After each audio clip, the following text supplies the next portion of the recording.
Your hand is still holding the phone, isn't it? The call ended, but you haven't moved. The doctor's words are still settling over you like a frost you can't shake off. The coffee on the counter stopped steaming a long time ago, and the morning outside looks like it belongs to someone else's life, someone who didn't just hear what you heard. My child, I know the sound of that silence. I know the way the room goes still when the world suddenly stops making sense. You've been standing there for a while now, trying to remember how to move, how to breathe, how to be the person who has to walk back into that room and hold your precious one and be strong for the both of you. Set the phone down now. You don't need it anymore. Put your hand over your heart and feel that steady beat. That's me telling you that you're still here. That you're still standing. That I'm not finished with this story. The news you received today is real, I'm not going to pretend it isn't. The fear that is pressing on your chest right now is real too. But there is something else that is also real, something the doctors didn't account for, something that has been true since before you drew your first breath. I am with you. I am with your beloved. And I have never once lost control of what is happening. Do you believe that? I'm going to ask you again, a little differently. In the middle of the noise that is screaming inside your head right now, can you still find a place where you believe that I am good? Not because of the news. Not because of what the tests showed. But because of who I have always been to you and for you, through every season, through every valley, through every night you thought would never end. Can you find that place in you right now? You don't have to answer right away. Take a breath. Let the air fill your lungs slowly. Let your shoulders drop just a little. The urgency you feel right now, the way your mind is racing ahead to all the things you have to arrange and all the decisions you have to make and all the conversations you have to have, it can wait for a moment. Tonight will come. The morning will come. There will be plenty of time to do all the things that need to be done. But right now, in this instant, I want you with me. I want you still. I want you to know that the God who parted the Red Sea and calmed the storm and rolled away the stone is the same God who is standing in this kitchen with you, in this living room, in this hospital hallway, in whatever room you happen to be in right now. I have not been caught off guard. I have not been surprised. I have already walked through this day in front of you, and I know exactly how it ends. I know what you're thinking. You're thinking that sounds nice, but it doesn't change the diagnosis. You're thinking that all the faith in the world can't undo what the scans revealed. And you're right about one thing. Faith isn't always about changing the outcome. Sometimes faith is about changing you in the middle of the outcome. You're going to need that. You're going to need to know, deep in your bones, that I am enough. Not because I've promised you an easy road, but because I've promised you that I will walk it with you, and that is not a small thing, and you are not the first one to find out what that means. There was a man, long ago, who lost everything he had in a single day. His children were all gathered in the oldest son's house, and a great wind came and struck the house, and all of them died. Before the messenger even finished telling him that, another messenger came to say the sheep were gone. One after another, the reports came in, each one worse than the one before, until he had nothing left but his own breath and the ashes he sat down in. His own wife turned to him and told him to curse me and die. His friends came and sat with him in silence for 7 days, and then they opened their mouths and blamed him, told him he must have done something wrong to deserve all of this. And he sat there, covered in sores, scraping his skin with a piece of broken pottery, trying to understand why the God he had served faithfully had let this happen. That man's name was Job. And you've probably heard his story before. You've probably heard the ending, how I restored to him twice what he lost, how I gave him 7 more sons and 3 more daughters, how the latter part of his life was more blessed than the beginning. And maybe you've wondered, in quieter moments, what it must have been like to live through the middle of that story. The part where he didn't know the ending. The part where all he had was me.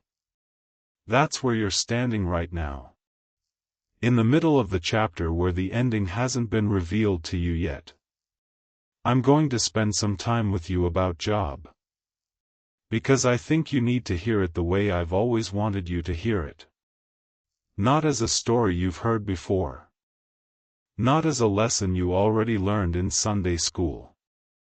But as a letter that I wrote to you, for this very day, for this very hour, for the moment you found out that the one you love is facing something that scares you more than you've ever been scared. Can you sit with me for a while? Can you let the world keep spinning for a little bit without you holding it up? I know you feel like you can't afford to stop.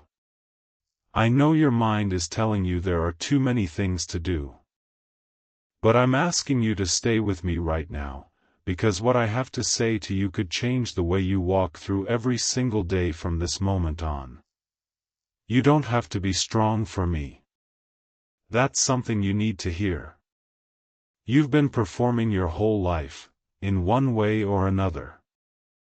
Performing for your parents when you were young, performing at work when you wanted to be taken seriously, performing for your children so they wouldn't be afraid, performing for your soulmate so they wouldn't see the cracks. And now, on top of everything else, you're performing for the doctors and the nurses and the other family members who are looking at you to see how they're supposed to react. You can stop that with me. Right now. You can let the mask fall. You can let the brave face crumble. What do you actually look like underneath it? What does the real you look like when nobody's watching and there's no one to perform for? That's who I want to talk to right now. The one who is terrified.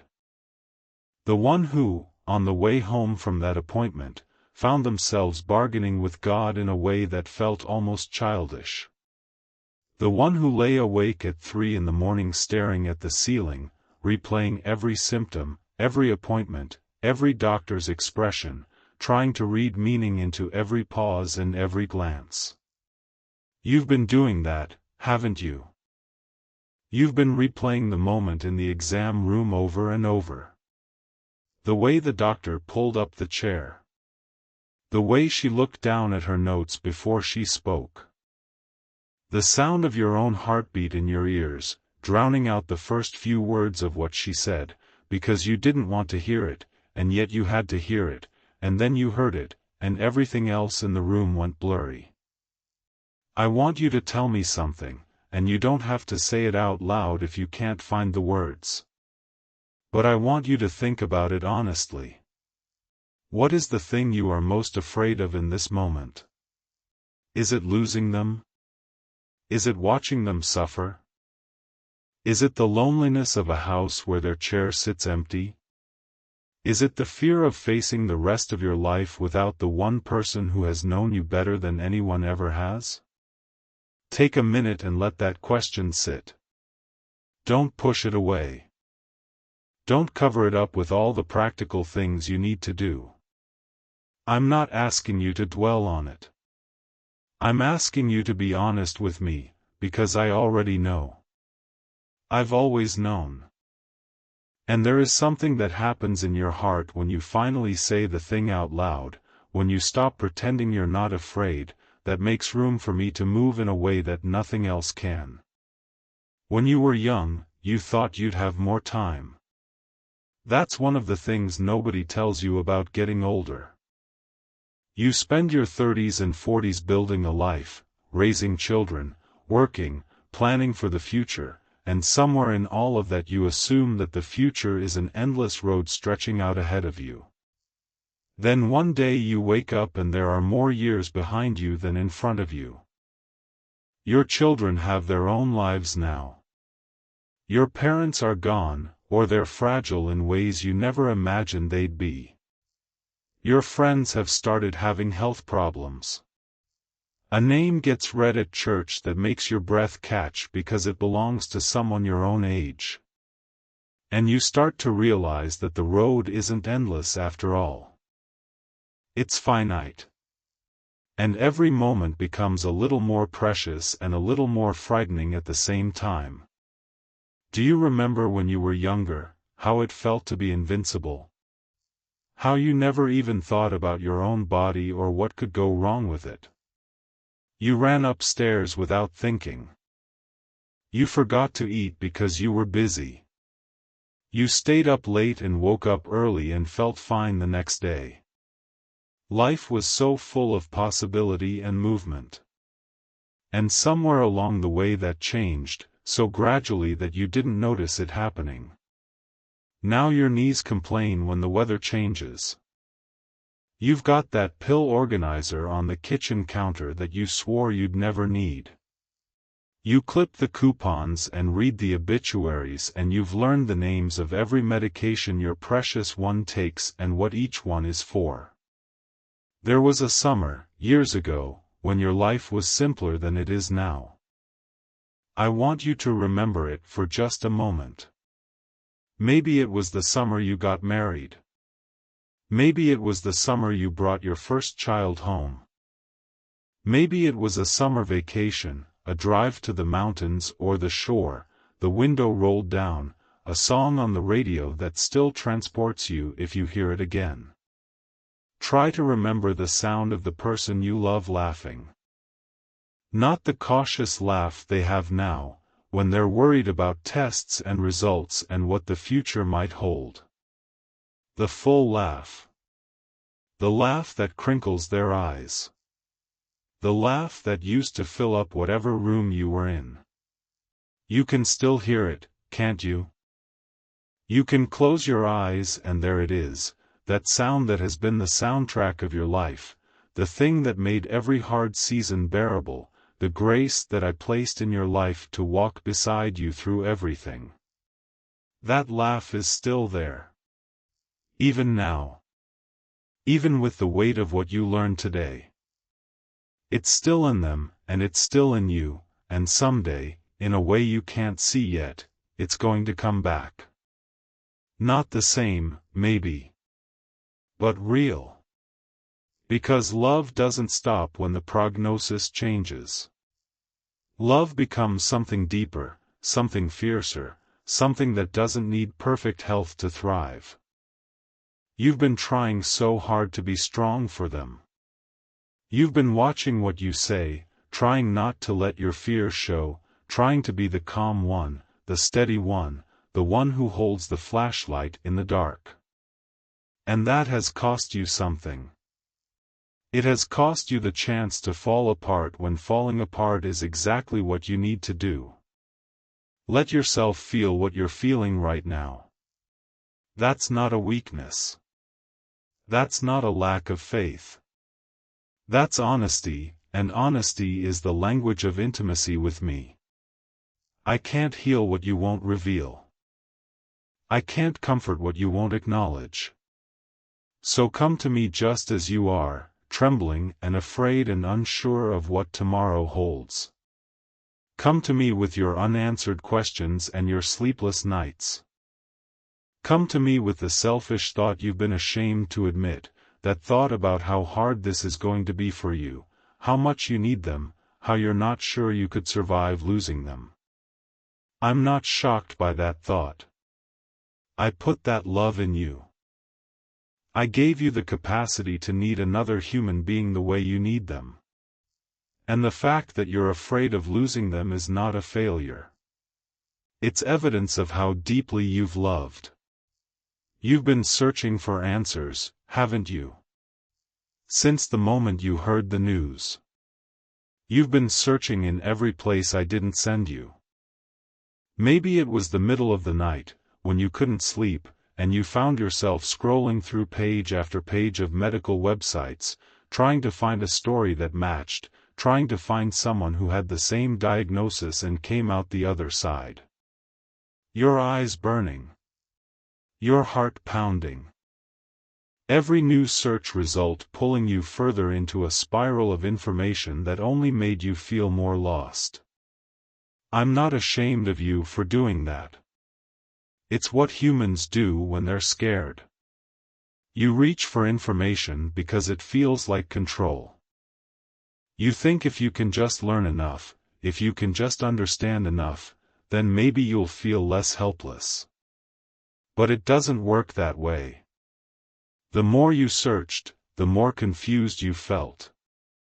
The more you read, the more scenarios you found to fear. Every article led to another article. Every story led to a worse story. And somewhere along the way, you weren't searching for answers anymore. You were searching for reassurance that the worst-case scenario wasn't going to happen to you. And the internet could never give you that. Then there were the bargains. You don't have to tell me about those. I heard every one of them. In that moment of desperation, when you would have done anything to make it all go away, you said things to me that you've never said to anyone. You said you'd go to church every Sunday if I just healed them. You said you'd be a better person. You said you'd stop being angry, stop being bitter, start being more grateful for everything. And in the days that followed, you tried to hold up your end of the bargain. You went through the motions. You sat in worship and sang the words and tried to believe that you were doing something that would tip the scales. But it doesn't work like that. And you know it doesn't work like that.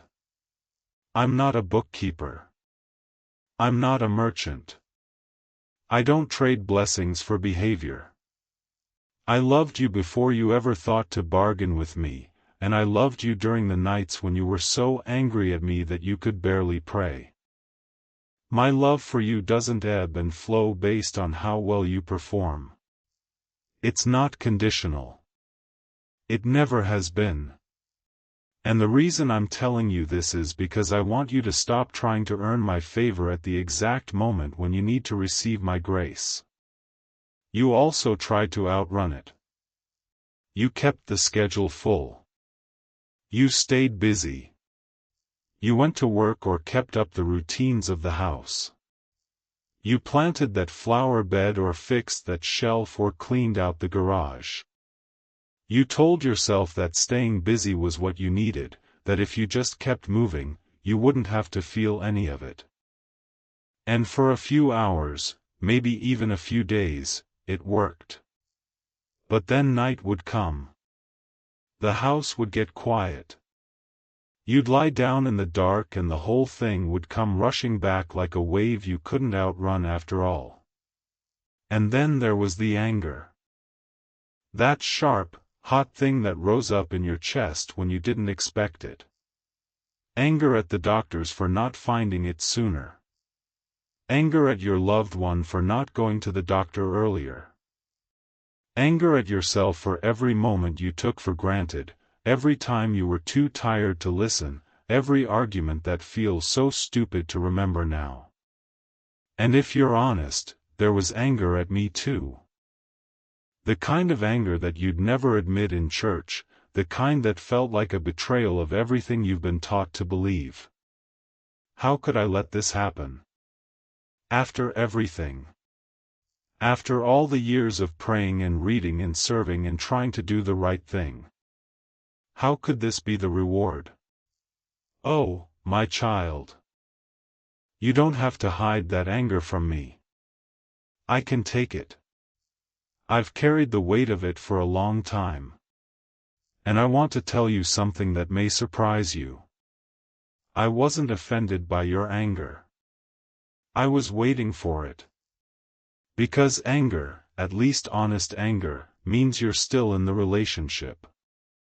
The people who are truly far from me are the ones who have stopped talking to me altogether. The ones who have concluded that I don't exist or that I don't care. But you never concluded that. Even in your darkest hour, you kept turning to me, even if it was just to shake your fist at the sky. That's not proof that your faith is weak. That's proof that your faith is real. I remember the moment you finally tried to pray. Not the rote prayers you've prayed 1,000 times. Not the table blessings or the Sunday litanies. A real prayer. You were in the car on the way home from that appointment, or maybe it was in the shower where no one could see you crying. And you opened your mouth and all that came out was a sound. A groan. A cry that had no words in it. And you thought, in that moment, that you were praying wrong, that you were failing at the one thing you needed most to do right. But I heard that cry. I understood every syllable of it.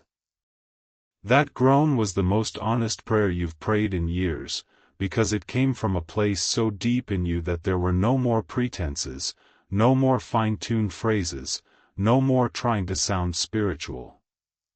It was just you. Broken and real.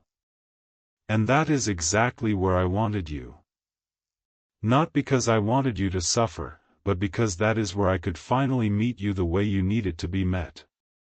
You've been to so many wrong places looking for what only I can give you. And that's okay. That's part of being human. Every person who has ever walked this earth has done the same thing. You looked for security in your savings account.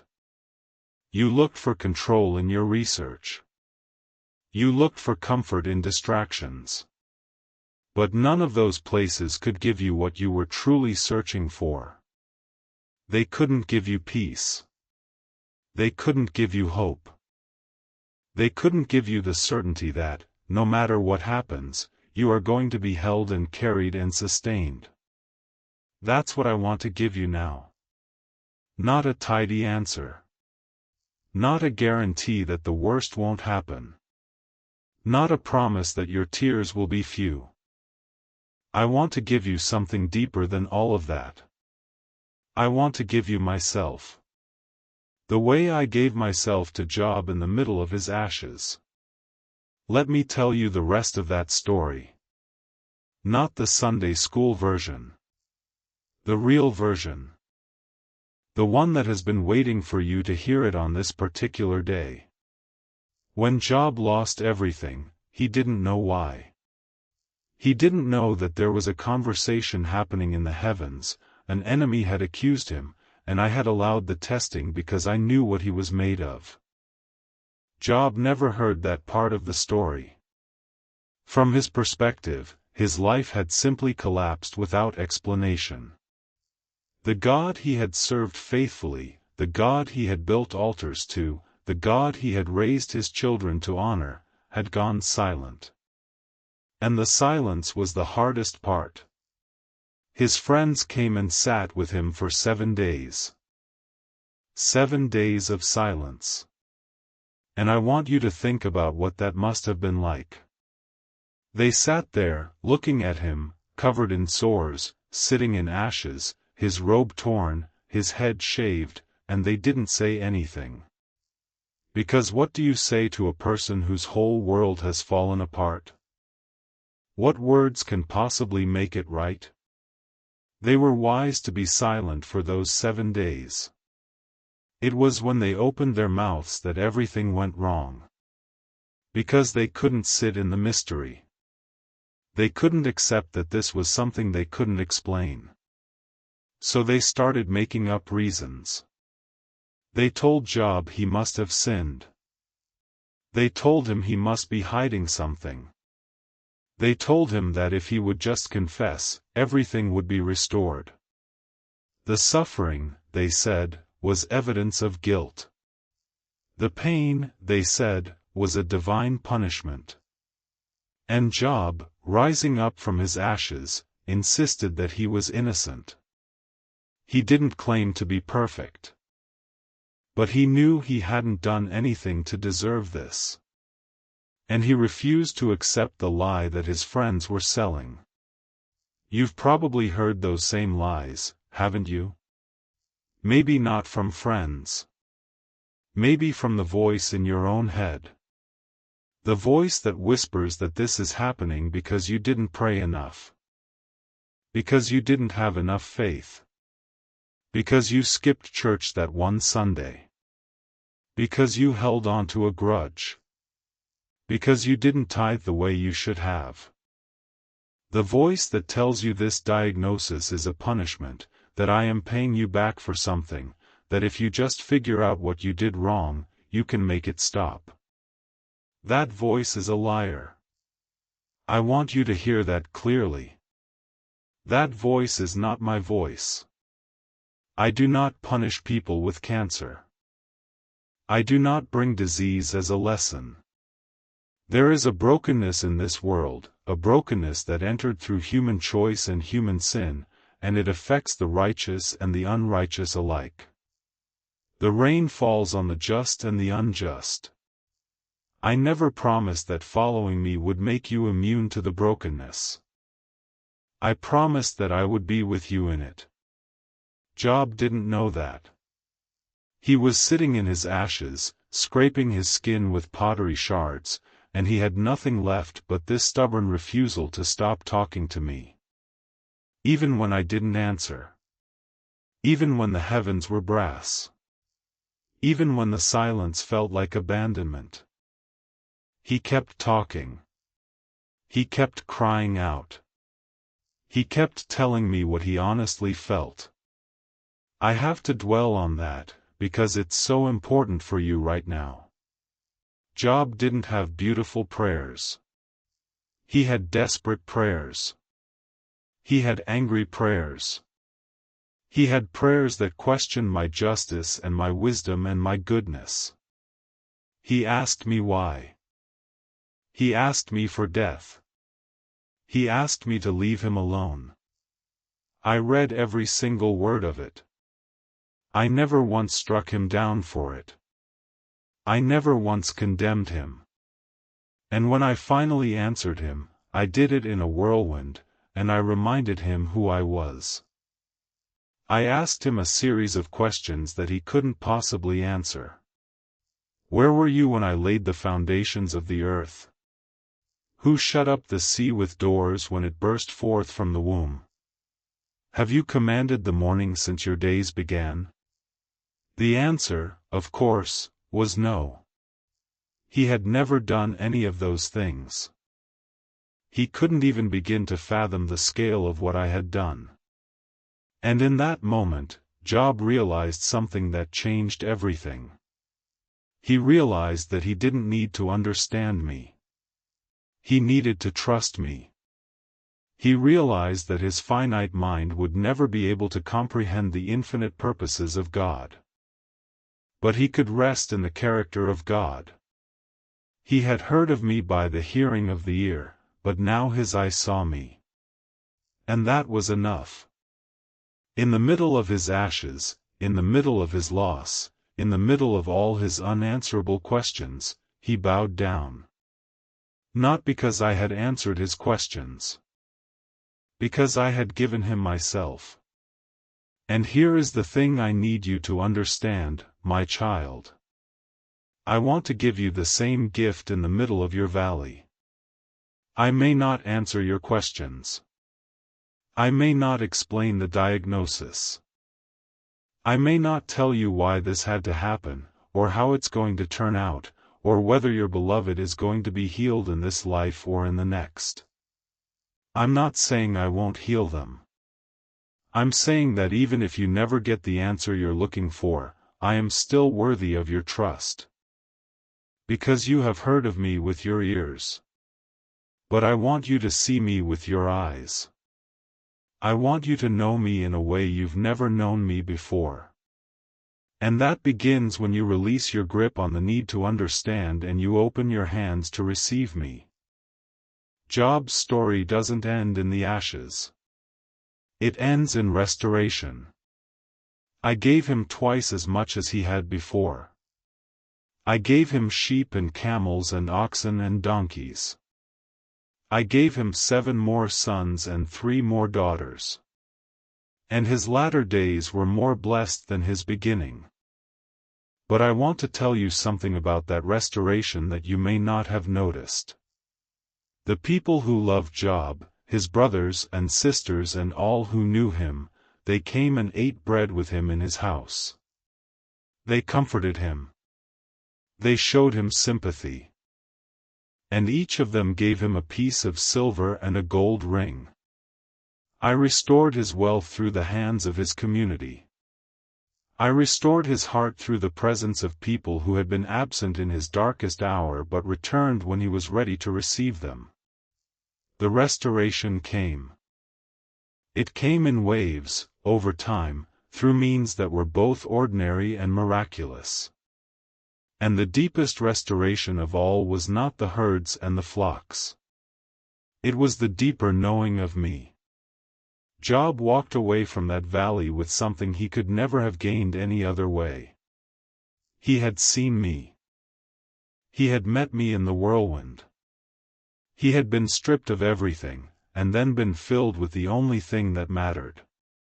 I'm going to walk you through something now. A different kind of scene. A moment that hasn't happened yet, but it's coming. I want you to see it before it arrives. Because once you see it, I think you'll be able to take a breath. A few days from now, you're going to find yourself in one of those quiet in-between moments. Maybe it will be in the hospital corridor, after visiting hours. Maybe it will be in the parking lot, sitting in your car, not ready to go home yet. Maybe it will be in the middle of the night, when you get up to check their breathing and then stand in the dark kitchen, not sure what to do with yourself. And in that moment, something is going to shift. I'm going to send you a reminder. Not dramatic. Not supernatural in the way you might expect. Just a quiet, small moment that carries my presence in it. Maybe it will be a nurse who goes out of her way to be kind. Maybe it will be a song on the radio that was played at your wedding, a song you haven't heard in 30 years. Maybe it will be a text from an old friend, someone you haven't spoken to in months, who says that your name came to mind and they wanted you to know they were praying for you. Maybe it will be a memory so vivid and so warm that for a second, you feel like you've gone back in time, standing on the shore of something that hasn't happened yet, and it will remind you that your story is bigger than this chapter. When that moment comes, I need you to be watching for it. I need you to pay attention. Because most of my miracles look like ordinary moments. They look like the kindness of a stranger. They look like the right song at the right time. They look like a familiar scripture that suddenly makes sense in a way it never has before. And if you're so buried in your worry that you miss it, you'll also miss the hope that is riding along with it. There was a Roman centurion, a man of authority, who came to me one day because his servant was paralyzed and suffering terribly. He didn't have a long theological conversation with me. He didn't bring offerings or try to earn my favor. He just laid out the situation and then he said something remarkable. He said, "Lord, I am not worthy to have you come under my roof. But only say the word, and my servant will be healed." He understood something that even my own disciples were still learning. He understood that my authority doesn't require my physical presence. He understood that a word from me is enough. That the same word,